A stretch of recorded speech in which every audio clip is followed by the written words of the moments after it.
All right, what's good, y'all? Trade recap for today. Today is September 9th, 2025. I took one trade today, ended up losing $200.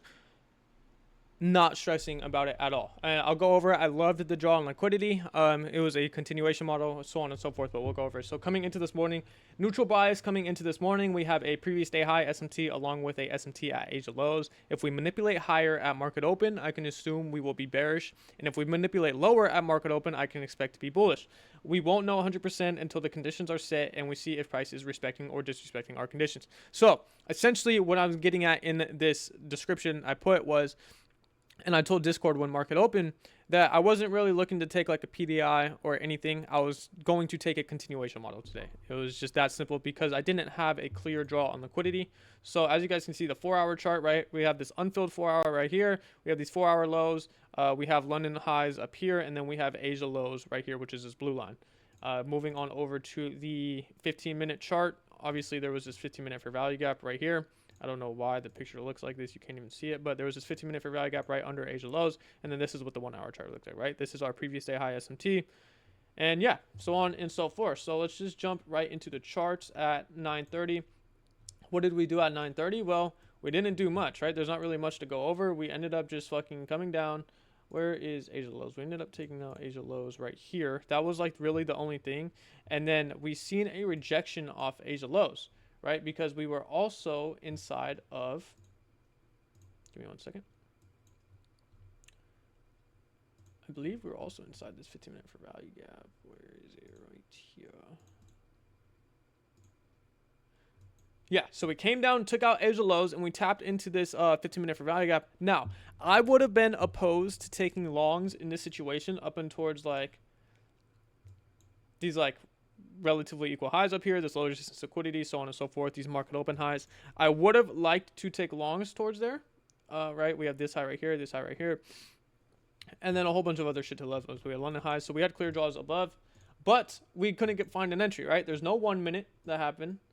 There is no 2 minute that happened, right?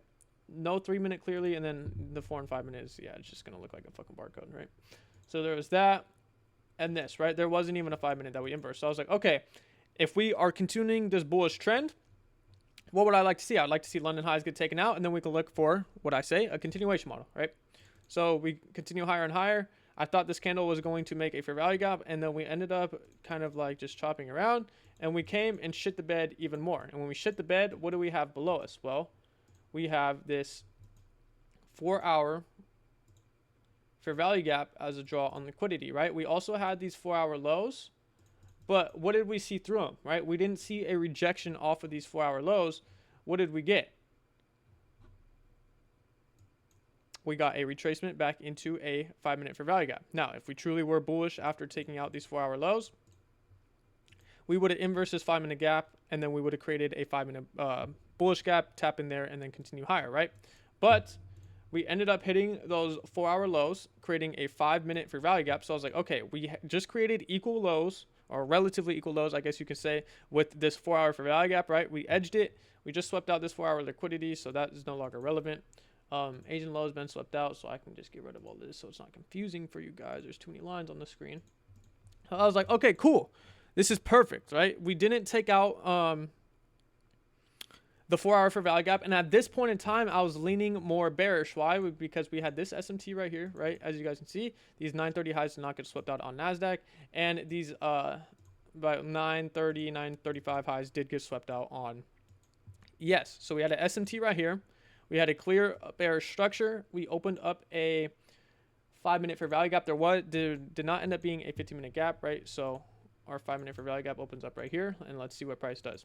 Okay, we end up coming up, tapping into it, and there was still no entry right here. I don't know if there was a 30-second right there. There was this tiny 30-second, but oh no, that was after. There was this 30 seconds. So this is where we're at on, and it did not end up getting inversed. We ended up retracing higher, and when we retraced higher, we created an internal SMT. As you guys can see, we swept out these highs, and we did not sweep out these highs on ES. Okay, so we had an internal SMT. And then from there, what ended up happening?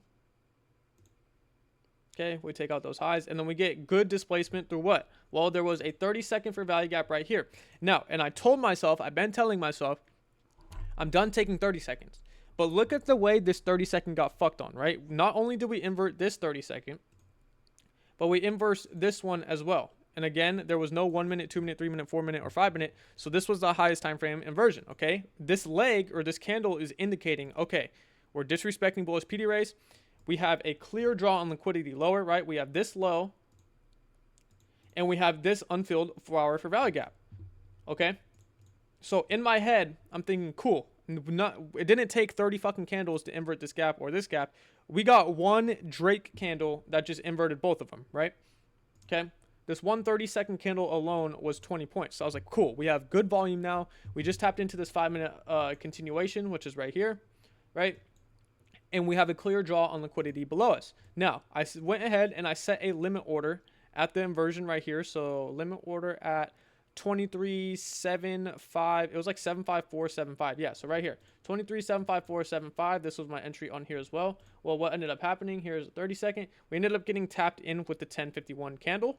Okay, so next candle.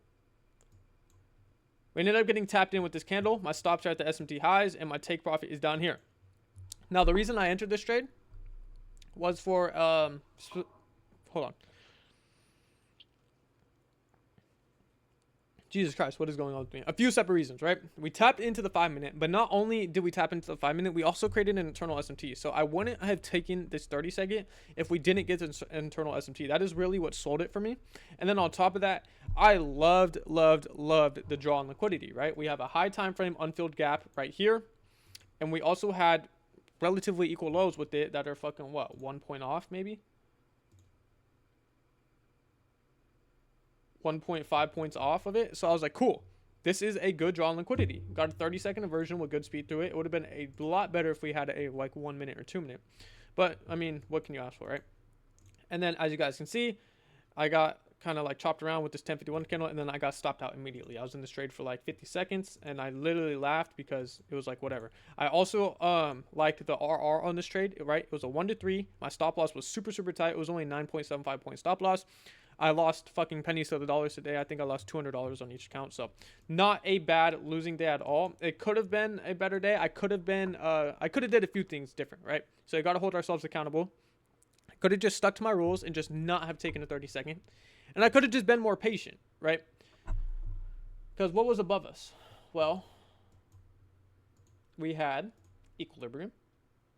That hadn't get hit yet, right? We were just somewhere down here. So I could have waited for equilibrium to get hit inside of this 5-minute gap. Or there was this unfilled 5-minute right up here as well. So I could have waited for that and then maybe shorted even more.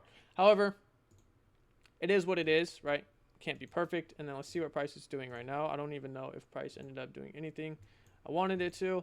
Yeah, essentially I got stopped out and then we just chopped around. So that was all for me today. Didn't trade any of this. This was just chop. But yeah, we have a high time frame SMT right here. 5-minute continuation model, internal SMT, 30-second inversion, targeting unfilled 4-hour gap, relatively equal lows. And just ended up getting stopped out. Like I said, it was pennies to the dollar on the trade. Great RR. Then that's what you typically get with 30 seconds. If you enter off a 30-second inversion, you guys will notice the RR on the trades are a lot fucking better, but you tend to get stopped out more because obviously your fucking stop losses are a lot smaller. So that's only downside to 30 seconds. But yeah, at the end of the day, it is what it is. I took one loss today. It was my first loss in, I think, since last Wednesday. So I was due for one. It is what it is. Move on to the next day. If you guys have any questions, if you guys took any trades, leave them in the comments. And if you want me to critique them or whatever the fuck, I'll go ahead and do that for you guys. So hope you guys enjoyed today's video. I will catch y'all boys tomorrow.